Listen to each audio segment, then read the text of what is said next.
ನಿಮ್ಮ ಹೆಸರು ಹೇಳಮ್ಮ? ಮಹಾದೇವಮ್ಮಕ್ಕೆ ಎಷ್ಟು ಏಜು? 74. ಯಾವ ಊರು ನಿಮ್ಮದು? ಮಂಡ್ಯ.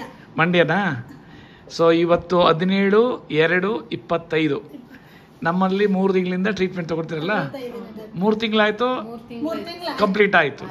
ಹೇಳಮ್ಮ, ನೀವು ಬಂದಾಗ ಹೆಂಗಿದ್ರಿ, ಈಗ ಹೆಂಗಿದೆ? ನಾನು ಬಂದಾಗ ಡಾಕ್ಟ್ರೆ ಅದು ಹೇಳಿದ್ನಲ್ಲ, ನಿಮ್ಮ ಇದನ್ನು ಮೆಟ್ಲು ಹತ್ತು ಬರೋಕ್ಕೆ ಆಗ್ತಾ ಇರಲಿಲ್ಲ. ಎಷ್ಟು ವರ್ಷಕ್ಕಿದೆ ಡಯಾಬಿಟೀಸ್? ನನಗೆ ಸುಮಾರು ಒಂದು ವರ್ಷ ಆಯಿತು ಅಷ್ಟೇ ಡಾಕ್ಟರ್ ಬಂದು. ಆದರೆ ಇವಾಗ ನಾನು 10 ದಿವಸಕ್ಕೆ ನನಗೆ ಕ್ಲಿಯರ್ ಆಗೋಯ್ತು. 10 ದಿವಸಕ್ಕೆ ಮಾತ್ರ ನಿಲ್ಲಿಸ್ಬಿಟ್ಟೆ, ಮಾತ್ರೆ ತಗೊಳ್ಳಿಲ್ಲ. ಆರ್ಟ್ ತಗೊಳ್ತಾ ಇದ್ದೆ. ಆಮೇಲೆ ಗ್ಯಾಸ್ಟ್ರಿಕ್ ತಗೋತಾ ಇದ್ದೆ.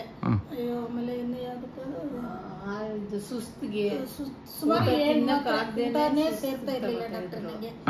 ಅವಾಗ ಇಲ್ಲಿ ಬಂದು ನಾನು ಮಗಳ ಹತ್ರ 1 ತಿಂಗಳು ಉಳ್ಕೊಂಡೆ ಇಲ್ಲಿ. ಅಷ್ಟರಲ್ಲಿ 10 ದಿವಸಕ್ಕೆ ನನಗೆಲ್ಲ ಕ್ಯೂರ್ ಆಗ್ಬಿಡ್ತು ಡಾಕ್ಟ್ರೆ. ಒಟ್ಟಲ್ಲಿ ಮಗಳಂತೂ ಗ್ರೇಟು. ಯಾಕೆಂದ್ರೆ ನೀವೊಂಥರ ದೇವ್ರ ಸ್ವರೂಪ ಅಲ್ಲ ಅವ್ರಿಗೆ, ನೀವು ಒಂಥರ ಕ್ಯೂರ್ ಮಾಡಿ ಕಳಿಸಿದ್ದಾರೆ ಅವರೇ. ಈಗ ನಿಮ್ಮ ದೇವ್ರ ನಾನು ಸತ್ತು ಹುಟ್ಟಿದ್ದೇನೆ ಹೊಸದಾಗಿ. ನೋಡ್ರಿ ಎಷ್ಟು ನನಗೆ ಖುಷಿ ಆಗ್ತಾ ಇದೆ. 1 ತಿಂಗಳಲ್ಲಿ 3 ದಿನ 3 ಸಾರಿ 4 ಸಾರಿ ಹಾಸ್ಪಿಟಲ್ಗೆ ವಿಸಿಟ್ ಮಾಡಬೇಕು. 4 ದಿನಕ್ಕೆ 50,000 ಕಟ್ಟಿದ್ದಾರೆ ಸರ್. ಏನು ಪ್ರಾಬ್ಲಮ್ ಇಲ್ಲ. ಸುಸ್ತು ಅಂತ ಹೋಗಿದ್ದಾರೆ, ಟೆಸ್ಟ್ ಮಾಡಿಸ್ಕೊಂಡು ಬಂದಿದ್ದಾರೆ. ಅದ್ರಲ್ಲಿ ರಿಪೋರ್ಟ್ ಅಲ್ಲಿ ಏನು ಇಲ್ಲ. ಅವ್ರು ಸುಮ್ನೆ ಇರಿಸ್ಕೊಂಡು ಡ್ರಿಪ್ ಹಾಕೊಂಡು 5 ದಿನಕ್ಕೆ 50,000 ತಗೊಂಡು ಕಳ್ಸಿದ್ರು. ನನ್ಗೆ ಅದನ್ನ ನೋಡಿ ಬೇಜಾರಾಯ್ತು.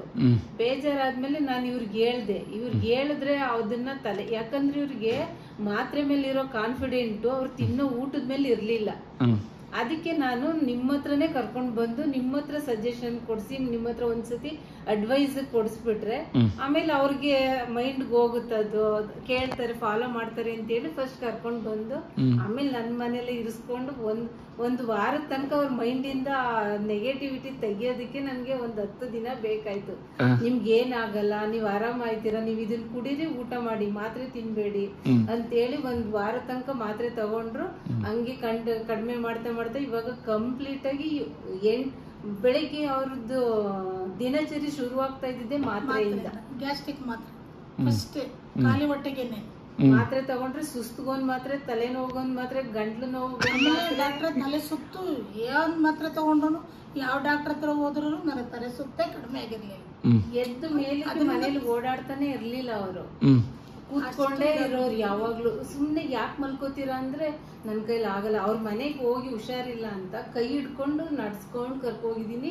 1 ಹೆಜ್ಜೆ ಎತ್ತಿಡಕ್ ಆಯ್ತಾ ಇರ್ಲಿಲ್ಲ ಅವ್ರಿಗೆ. ಅಷ್ಟು ವೀಕ್ ಆಗಿದ್ರು, ಊಟ ತಿಂತಾ ಇರ್ಲಿಲ್ಲ. ಸುಸ್ತು ಅಂತಂದ್ರೆ ಹೋಗಿ ಹಾಸ್ಪಿಟ್ಲಲ್ಲಿ ಇದು ಡ್ರಿಪ್ಸ್ ಹಾಕ್ಸ್ಕೊಂಡ್ ಬರೋರು.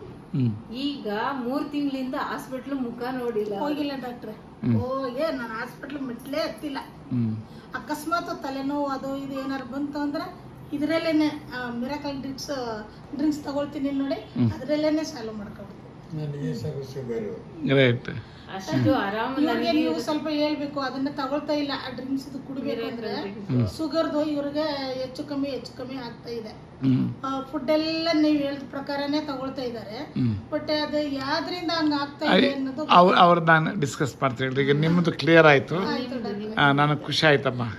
ತಕ್ಷಣ ನಿಮ್ ಪಾದ ನಮಸ್ಕಾರ ಮಾಡ್ಬೇಕು ಇಲ್ಲಮ್ಮ, ಅಷ್ಟು ಖುಷಿ ಆಗ್ತಾ ಇದೆ. ನೀವು 100 ವರ್ಷ ಆರೋಗ್ಯ ಇರ್ತೀರಿ, ಆರಾಮಾಗಿದ್ದಾರೆ ಸರ್. ನನ್ಗೆ ಏನು ಕಾಯಿಲೆ ಇಲ್ದೇನೆ ಇವರು ಈ ತರ ಮಾನಸಿಕವಾಗಿ ರೋಗ ಬಂದು ಎಲ್ಲಿ ಹೋಗ್ಬಿಡ್ತಾರೋ ಅನ್ನೋ ಚಿಂತೆ ನನ್ಗೆ ಆಗ್ಬಿಟ್ಟಿತ್ತು. ಹೆಂಗಪ್ಪ ಇವ್ರನ್ನ ಸರಿ ಮಾಡ್ಲಿ ಅಂತ. ಅದಕ್ಕೆ ನಾನು ನಿಮ್ಮ ಹತ್ರ ಚೆನ್ನಾಗಿದ್ದೀನಿ ಡಾಕ್ಟರ್. ಇವಾಗ ನಾನು ಎಕ್ಸಲೆಂಟ್ ಅಮ್ಮ, ಒಳ್ಳೆ ಟ್ರಿಪ್. ಮದುವೆ ಆಗಿದಾಗ ಹೆಂಗಿದ್ರಿ ಹಂಗೆ ಆಗ್ಬೇಕಮ್ಮ. ಏನ್ ಗೊತ್ತಾ, ಹಂಗಿರ್ಬೇಕು ಮೈಂಡಲ್ಲಿ ಯಾವಾಗ್ಲೂ ಅಷ್ಟೇ. Thank you. ಸುಮಾರು ಜನಕ್ಕೆ ಬುಕ್ ಕೊಟ್ಟು ಓದಿಸಿ ಎಲ್ರಿಗೂ ಹೇಳ್ಕೊಟ್ಟಿದ್ದೀನಿ. ಆಹಾರನೇ ಔಷಧಿ ಓದ್ಲಿ ಅಂತ. ನನ್ಗೆ ಓಕೆ ಆಗಿದೆ, ನಾನು ಆರಾಮಾಗಿದ್ದೀನಿ, ಚೆನ್ನಾಗಿದ್ದೀನಿ. ನಮ್ಮ ಹತ್ರ ಎಲ್ಲ ಕೇಳಿದ್ರು ಸಣ್ಣ ಆಗ್ಬಿಟ್ಟಿದೆ ಅಂತ ಕೇಳ್ತಾರಲ್ವಾ, ಅವಾಗ ಇದನ್ನ ಹೇಳೋದು ಕತೆ. ಓಕೆ, ಯಾಕೆಂದ್ರೆ ಸಣ್ಣ ಆಗೋದು ಅಷ್ಟು ಸುಲಭ ಅಲ್ಲ, ಅದಕ್ಕೆ ಅದು ಏಜ್ ಆದ್ಮೇಲೆ. ಓಕೆ ನಮ್ಮ, ಥ್ಯಾಂಕ್ ಯು.